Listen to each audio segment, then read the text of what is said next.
আমাদের দাবি মানতে হবে মানতে হবে।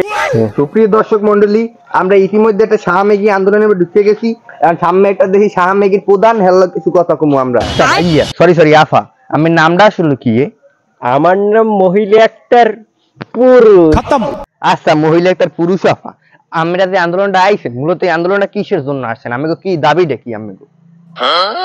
আমাদের মনের চাওয়া হচ্ছে আমরা খোলামেলা ভাবে চলতে পারি, যেন আমরা খোলামেলা ভাবে চলতে চাই। এইটাই আমাদের আন্দোলনের মূল কাঠামো।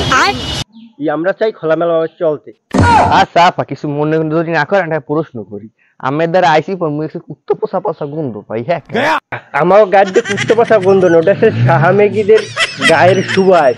শাহমেগিদের গায়ের সুবাস। আমরা 27 দিন ধরে গোসল করি না, এইটা আমাদের গায়ের সুবাস। এটা কুত্তো পোষা গন্ধ বললে আমাদের অপমান করবেন না সাংবাদিক ভাইরা।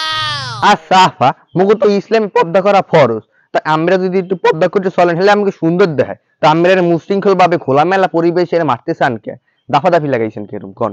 অবশ্যই ইসলামে পর্দা করা ফরজ, ঠিক আছে। আমি যদি খোলামেলা পোশাক না পরি, আমি পর্দা করে চলি, আপনি কি পারবেন আমাকে নিরাপত্তা দিতে? আপনি পারবেন আমাকে নিরাপত্তা দিতে? আমি 2 মিনিট পারবেন নিরাপত্তা দিতে আমাকে? আমের যে চেহারা, আমের চেহারা দেখলে আমি নিরাপত্তা দেবে কি? পোলা পানি দিয়ে আমি ছুইয়ার পলাইবে মেয়া আবার। মাগুর কয়েকটা সংগ্রামী শাহমেগি ভাই এবং বোনেরা, আপনারা দেখেছেন যে এই সাংবাদিক আমাদেরকে অপমান করছে। তাকে পিটাইয়ে তো তার ছাল উড়েই হেলান, মানে পিটের ছাল উড়েই হান। সংগ্রামী বন্ধুকে পলাও না কে মাগুর